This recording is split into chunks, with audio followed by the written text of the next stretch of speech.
Mūsų studijoje svečiuojasi Vilniaus universiteto teorinės fizikos ir astronomijos instituto vyresnysis mokslo darbuotojas profesorius Romualdas Karazija.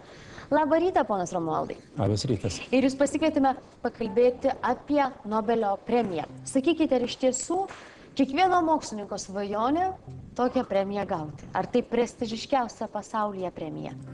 Taip, ji tokia tapo ne iš karto, palaipsniui dėl iš tikrųjų geros tvarkos skirimo, dėl labai objektyvaus kandidatų parinkimo, na ir aišku, dėl nemažos pačios sumos.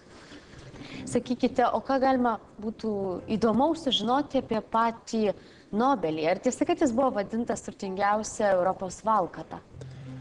Nobelis vienas žymiausių XIX amžiaus antrosios pusės išradėjų ir labai turtingas verslininkas. Jo tėvas irgi buvo turtingas, kaip ir vėliau sūnus užsiėmė sprogstamųjų medžiagų gamybą. Nobelis lankė tik pradžios mokyklą, jį auklėjo privatus mokytojai, jis savišvietą užsiėmė, o paskui tapo garsių išradėjų. Jo yra užpatentuota virš 400 išradimų, ne tik karinių, bet taip pat ir civilinių, kaip, sakykime, dujų degiklis ar sintetinės medžiagos kai kurios. Na ir jis labai padaugino tėvo turtus, daugiausia dėl to, kad išrado dinamitą ir gamino jį. Ir nors būdamas turtingas, jis užsiėmė labdaringą veiklą. Jo buvo principas, jeigu duoti, tai duoti negailint, ypač jauniems. Na ir gyvenimo pabaigoje jis buvo savininkas apie 100 sprogstamųjų medžiagų gamyklų įvairiose šalyse. Kadangi jis bastėsi po įvairias šalis, tai iš tikrųjų jis buvo vadinamas turtingiausiu Europos valkata. O kaip jo paties išradimas, dinamitas, iš pat pradžių buvo vertinamas? Dinamitas be abejo buvo iš karto pritaikytas kariniai srity, bet taip pat, kaip žinom, dinamitas buvo naudojamas ir tiesiant tunelius, pavyzdžiui, Sen-Gotardo tunelį garsųjį, kanalus, užtvankas. Taip taikos šalininkai jį vadino mirties pirkliu, bet buvo vertinamas ir už tas teigiamus taikymus be abejo. Jis kaip prieštaringas vertinimas be abejo. O kaip tuomet atsirado Nobelio premija? Vedęs jis nebuvo, vaikų neturėjo. Artimiausi giminės buvo brolio vaikai. Ir jis mirdamas paliko testamentu visą savo didžiulį turtą skirti 5 jo vardo premijoms. Aišku, giminės prieštaravo, keletą metų tęsėsi teismai, bet paskui buvo pasiektas toks taikos susitarimas, giminėms buvo irgi atseikėta ne tokia maža suma, keletas milijonų. Ir tada nuo 1901 metų buvo pradėtos teikti jo vardo premijos. O kodėl būtent tos 5 vardo premijos? Fizikos ir chemijos premijos, todėl kad jis vertino labai tuos mokslus, jis dirbo, jo išradimai yra iš fizikos ir chemijos srities. Jis jaunystėje poeziją rašė, tai matyt dėl to atsirado literatūros premija. Jo sveikata buvo nekokia, jis jaunas palyginus ir mirė 63 metų, tai matyt dėl to medicinos premija. O taikos premija, ko gero dėl to, kad vis tik jį gal kiek graužė sąžinė dėl tų karinių jo išradimo taikymų.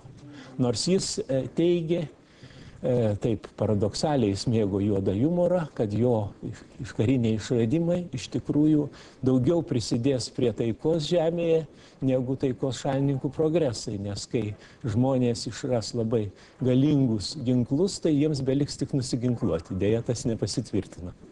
O ar keitėsi Nobelio premijų teikimo tvarka? Teikimo, skirimo? Nobelis numatė kai kuriuos pagrindus tos tvarkos. Tai yra, kad turėtų būti 5 premijos, kad taikos premija turėtų būti skiriama ne Švedijos, o Norvegijos, nes Švedija jis laikė agresyvę valstybę.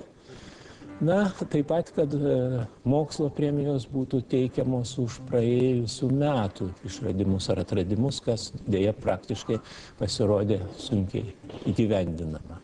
Na, o paskui ta tvarka buvo detalizuota, sudarytos taisyklės, įkurtas Nobelio fondas, na ir dabar ten yra labai nuosekliai tas daroma viskas. O kaip yra atrenkami nominantai?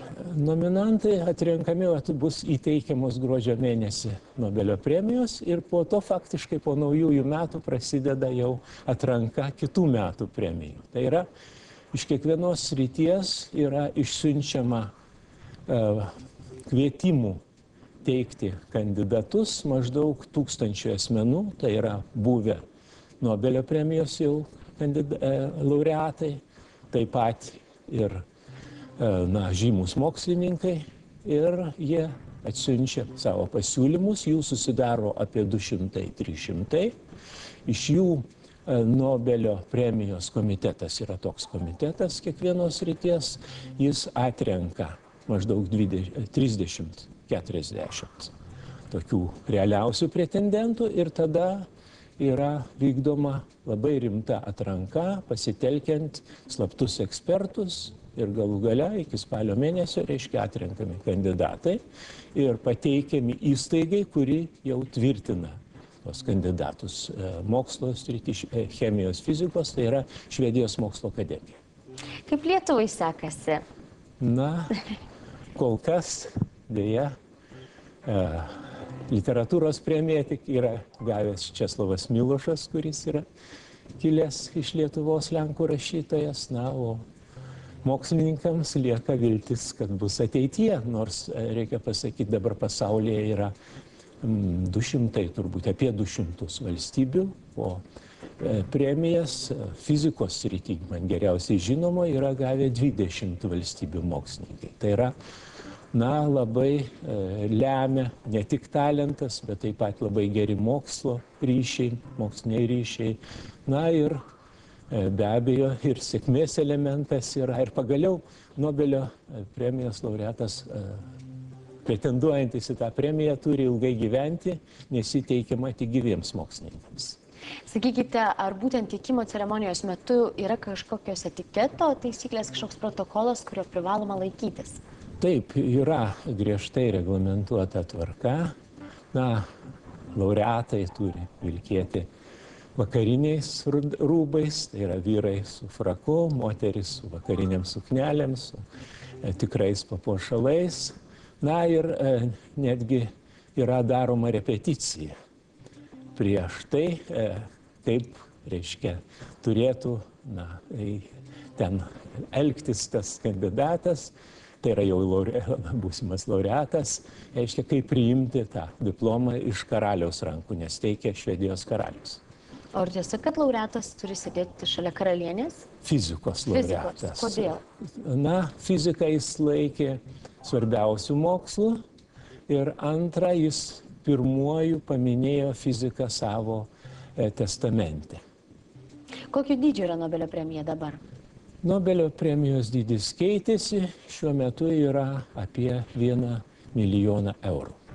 Ar kažkokios lėšos papildo nuolatos Nobelio premijos fondą? Taip, yra papildomos lėšos. Pirmiausia, jo gamyklos buvo parduotos, investuota į vertybinius popierius, gerai investuota. Na, o taip pat yra papildomos lėšos įvairių mecenatų. Ir ponas Romualdai, na, mes jūsų nepaleisime iš mūsų studijos, jeigu nepasakysite, na, savo spėjimo. Žinau, kad mokslininkai nemėgsta spėlioti, bet kaip manote, kokioje srityje lietuviai galėtų greičiausiai gauti Nobelio taikos premiją? Atsiprašau, taikos pati išdaviau. Galbūt taikos, galbūt literatūros, galbūt fizikai labai stiprus Lietuvoje. Jūsų manymų? Na, žinot, kas siūloma kandidatais yra užslaptinama 50 metų. Bet yra buvę gandų, kad kai kurie lietuvių rašytojai buvo tame sąraše kandidatais Nobelio premijai. Tai galbūt jie laimės, nes, be abejo, ir mokslo yra įvairiuose srityse, ir fizikoje, ir kitose srityse labai aktyviai dirbama, ir su užsienio centrais yra geri ryšiai. Tikėkime, sunku prognozuoti kurioj srityje, bet manau, kad bus anksčiau ar vėliau. Ir būtų labai didelė garbė visai šaliai, manau. Na, be abejo, tai labai vertinama. Dėkui, profesoriau, Jums už pokalbį ir linkime gražios dienos. Taip, malonu.